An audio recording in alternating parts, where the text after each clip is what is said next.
Hello. तो चलिए story सुनते हैं। ये स्टोरी एक रेडिट यूज़र की है एंड उसने अपना नाम तो शेयर नहीं किया है, सो हम उसे एक इमेजिनरी नेम पॉल दे देते हैं।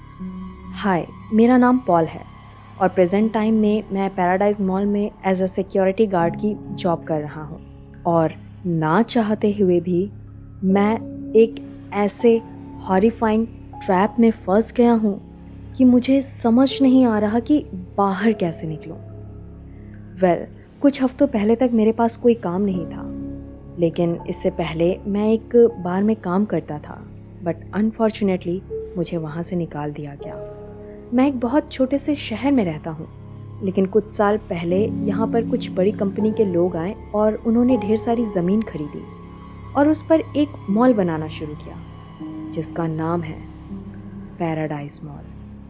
वैसे तो ये मॉल अभी काफ़ी छोटा है, लेकिन ये धीरे धीरे और एक्सपेंड कर रहा है। मेरे पास कोई जॉब नहीं थी और सारी सेविंग्स भी ख़त्म हो गई थी और मुझे सिर्फ एक वक्त का ही खाना नसीब हो रहा था। सो मुझे जल्द से जल्द एक जॉब की तलाश थी एंड कुछ दिन बाद मैंने एक दीवार पर पोस्टर देखा। उसमें एक जॉब वैकेंसी थी और वो जॉब थी मॉल में नाइट गार्ड की। मैं ये देखकर बहुत खुश हुआ और बस यही दुआ करने लगा कि किसी तरह मुझे ये जॉब मिल जाए। लेकिन आज मैं सोचता हूँ कि काश मुझे ये जॉब नहीं मिली होती। खैर, जॉब पाने की खुशी में मैं उसके अगले दिन ही इंटरव्यू के लिए चला गया और वहाँ पर सिर्फ मैं ही था। खैर, मुझे एक छोटे से डिम लाइट वाले कमरे में ले जाया गया जहाँ पर पैराडाइज मॉल के शेयर होल्डर ने खुद को एम क्वीन नाम से इंट्रोड्यूस किया और उसके बाद वो मुझसे स्टैंडर्ड इंटरव्यू क्वेश्चंस पूछने लगे। थोड़ी देर बाद वो अपनी जगह से उठे और मुझसे हाथ मिलाया और मुझे कल से ही ज्वाइन करने के लिए बोला। तब तो मैं जॉब पाकर बहुत खुश था। सो मैं जल्दी से अपने कमरे में गया और खाना पीना खा के सो गया। एंड नेक्स्ट मॉर्निंग जब मैं उठा तो फ्रेश होने के बाद मैंने न्यूज़पेपर पढ़ना चालू किया और उसमें एक न्यूज़ पढ़ के मैं थोड़ा डर गया, क्योंकि ये न्यूज़ एक गार्ड के मिसिंग होने की थी और वो गार्ड पैराडाइज मॉल में ही काम करता था। ये पढ़कर मुझे थोड़ी बेचैनी होने लगी, लेकिन मेरे पास कोई और ऑप्शन भी नहीं था और मुझे यहाँ सैलरी भी काफ़ी अच्छी मिल रही थी। सो मैं अपनी शिफ्ट के टाइम यानी शाम के 7 बजे मॉल पहुँच गया। एम क्विन वहाँ थे और उन्होंने मुझे गार्ड रूम दिखाया। उन्होंने कहा कि मैं ज़्यादातर रात यहाँ बिता सकता हूँ, लेकिन मुझे आधी रात में पेट्रोलिंग करनी ही होगी। उन्होंने जाने से पहले कंप्यूटर पर एक फ़ाइल ओपन की और मुझे उस फाइल को रीड करने के लिए कहा और कहा कि इसमें जो लिखा है उन्हें अच्छे से रीड कर लेना और ये तुम्हारे लिए ही बेहतर होगा कि तुम उन्हें फॉलो ज़रूर करो। मैंने उनकी बात मानी और मैं बैठ गया और पढ़ने लगा। रूल्स कुछ इस तरह से थे। First rule, if the window to the clothes shop is broken, run to your room, lock it, turn off the cameras.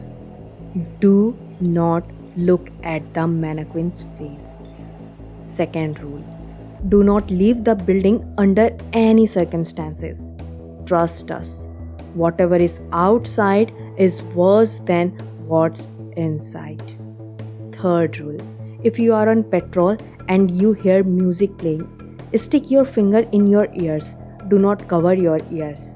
मतलब कि अगर कोई म्यूज़िक सुनाई दे तो आपको अपने हाथों से कवर नहीं करना है अपने कानों को।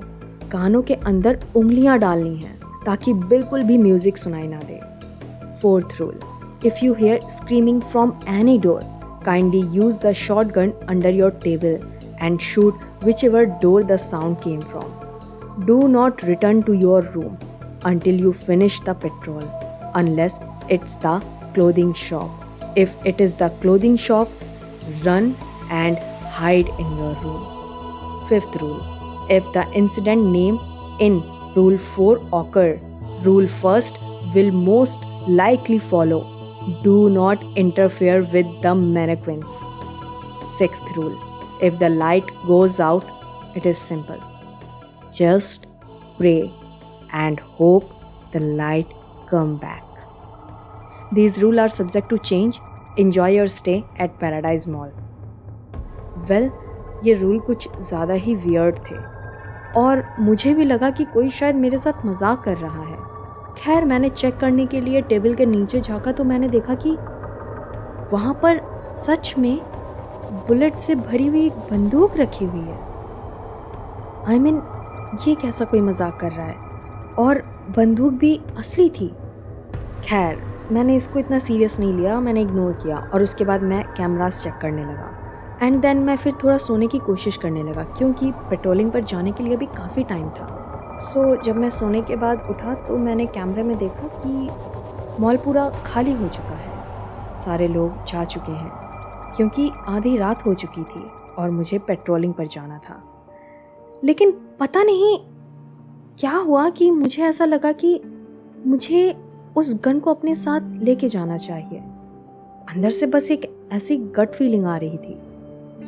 मैंने वो गन अपने साथ ले ली और शायद इसी डिसीज़न की वजह से कल रात मेरी जान बच गई। मैं बाहर गया और खाली मॉल में घूमने लगा।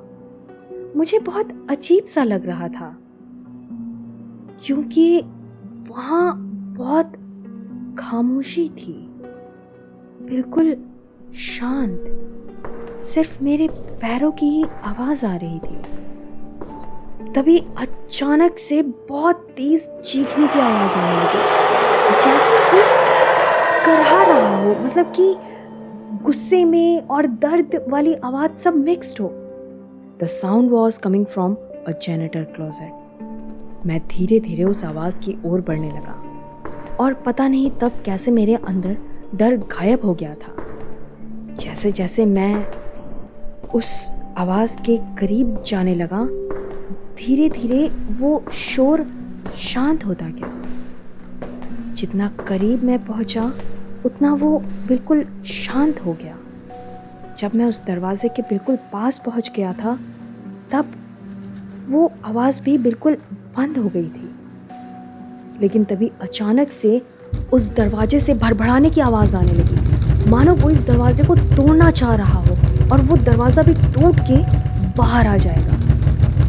ये देख मैं एकदम से डर गया और कांपते हाथों से बिना कुछ सोचे मैंने बस बंदूक चला दी। गोली सीधे उसके आर पार हो गई और ऐसा लगा मानो वो गोली किसी फ्लैश के अंदर जाकर धंस गई हो।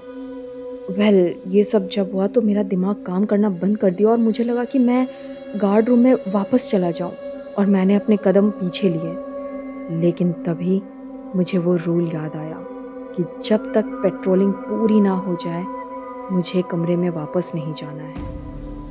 मैं वहीं पर फिर से रुक गया। मैंने खुद को संभाला और पास में लगी विंडो से ना थोड़ा सा झांक कर देखा तो अंदर ना एक आदमी खड़ा था जिसकी स्किन कुछ पेल टाइप से थी, पेल वाइट ऐसा, और उसने एक ब्लैक कलर का सूट पहना था और उसके सीने में गोलियों के कुछ छेद थे। वो धीरे धीरे मुड़ने लगा। जैसे ही वो मेरी तरफ टर्न होने को था मैं तुरंत खिड़की के नीचे छुप गया। मैं डर से कांप रहा था लेकिन मैं फिर भी हिम्मत करके मॉल से बाहर नहीं गया। मैंने किसी तरह खुद को संभाला और मैं आगे पेट्रोलिंग के लिए निकल गया। खैर, पेट्रोलिंग पूरी होने को आई थी और जब मैं वापस आ रहा था तो मैं फैशन स्टोर एलिस के सामने से गुजर रहा था। मैंने देखा कि फैशन स्टोर की सामने की खिड़की टूटी हुई थी। ये देखकर मेरे अंदर जितनी पावर थी मैं उतनी पावर से दौड़ने लगा। शायद ही जिंदगी में मैं पहली बार इतना तेज दौड़ा हूँ। दौड़ते दौड़ते मैंने देखा कि मेरे सामने एक मैनेक्विन खड़ा है और पलक झपकते ही वो एकदम मेरे सामने आ गया। मैं थोड़ा सा पीछे हुआ और अपना डायरेक्शन चेंज करके बस भागने लगा। वो मैनेक्विन्स बहुत अजीब तरीके से चल रहे थे, जैसे मतलब पजल्ड हो, लाइक जैसे कोई पुराना स्टक वीडियो गेम में होता था ना कि ऐसे हाथ पैर टेढ़े होके चल रहे हो, उस तरह से। तभी मैंने अपने सामने 2 और मैनेक्विन्स को देखे। मैंने अपनी नज़रें नीचे रखी, उनकी चेहरे की तरफ बिल्कुल भी नहीं देखा और मैं बस दौड़ता रहा। मैंने देखा कि मैनेक्विन्स बगल के उस कमरे की खिड़की से कुछ बाहर निकाल रहे हैं, कुछ खींच रहे हैं मानो। मैं बिना मुड़े बस मैं गार्ड रूम में गया और मैंने डोर लॉक कर दिया और मैं टेबल के नीचे छिप गया। मैं सारी रात वहीं बैठा रहा और बस दुआ करने लगा कि जल्दी से जल्दी सुबह हो जाए। खैर, एम क्विन जब सुबह आए, उन्होंने दरवाज़ा नॉक किया। तब सुबह के 8 बज रहे थे। मुझे ये भी होश नहीं था कि सुबह कब हुई है। मैं बस इतना सदमे में था। एकदम से जब एम क्विन ने डोर नॉक किया तो मैं डर गया। उन्होंने आवाज़ लगाई तो मैंने दरवाज़ा खोला। उन्हें देख के तो मेरा गुस्से का पारा ही चढ़ गया। मेरा मन हो रहा था कि मैं उन्हें गालियाँ दूँ, मैं उन्हें पंच मार के ना उनका मुंह तोड़ दूँ, क्योंकि कल तो मेरी जानें चली जाती। और ये सब क्या था? सच में मन ऐसा किया कि ना उसी गन से ना उनको शूट कर दूँ। लेकिन मैंने उन्हें कुछ भी नहीं कहा। मैंने बस इतना कहा, मैं नौकरी छोड़ रहा हूँ। तभी पता नहीं उन्होंने क्रीपी नज़रों से मेरी तरफ घूरा और मुझे घूरते हुए कहा, तुम्हें वापस ज़रूर आना होगा। मैंने उनके इस बात का कोई जवाब नहीं दिया, क्योंकि मैं बस अब इस मॉल से बाहर जाना चाहता था। मैं मॉल से बाहर निकलकर सीधे रूम पे पहुंचा, थोड़ा फ्रेश हुआ और उसके बाद मैं रेस्ट करने लगा और जो भी कल रात मेरे साथ हुआ था उन्हें सिर्फ एक सपना समझकर भूलने की कोशिश करने लगा। शाम को जब मैं उठा तो मैं अपने बेडरूम में बैठा था और थोड़ा रिलैक्स था और ख़ुद को काम कर रहा था कि मुझे अब वहाँ पर दोबारा नौकरी पे जाने की ज़रूरत नहीं है, सो मैं अभी सेफ हूँ। लेकिन तभी अचानक मेरे कमरे की लाइट चली गई। मैंने किसी को अपने कमरे में महसूस किया। खिड़की से आती चांद की हल्की सी रोशनी से मैंने देखा कि मेरे बेड के, मतलब जिधर मैं बैठा था, उसके दूसरे ऑपोजिट साइड में कोई तो खड़ा था। ये देखकर डर के मारे मेरी हड्डियां मानो पिघल सी गईं। वो मुझे कुछ कर नहीं रहा था, वो बस वहां पर था और मैं समझ चुका था कि वो यहाँ क्यों आया है। और ना चाहते हुए भी आज रात को मुझे उस मॉल में फिर से ड्यूटी करने जाना ही पड़ेगा। स्टोरी यहीं तक थी। इसके आगे पॉल ने कुछ और शेयर नहीं किया है कि आगे क्या हुआ, क्या वो अभी भी उस मॉल में जॉब कर रहा है। इसके बाद से कोई भी अपडेट नहीं है, तो I don't know what happened with him. आपको क्या लगता है कि क्या हुआ होगा उसके साथ? आप हमें कमेंट में ज़रूर बताना। एंड क्या आपके साथ ऐसा कुछ हुआ है? क्योंकि पर्सनली मैनेक्विन से तो डर मुझे भी लगता है। I don't know why, but एक क्रीपी सी फीलिंग्स आती हैं। आई मीन ऐसे पुतले खड़े रहते हैं, लाइक बहुत वियर्ड सा लगता है। I can't explain in words, but I don't know why. Specially तब जब जैसे मॉल में हम अकेले हैं, जैसे उस जगह पर आसपास कम लोग हैं और आसपास अगर मैनेक्विन होते हैं तो यू नो डर सा लगता है। एंड ऐसा एक बार नहीं, कई बार हो चुका है मेरे साथ कि जब मैं सिर्फ विंडो शॉपिंग के लिए ही गई हूँ और वहाँ पर कोई भी नहीं है, तो पता नहीं क्यों ऐसा फील हुआ है कि उन मैनेक्विन से ना कुछ तो अलग वाइब्रेशंस मुझे फील हुई हैं।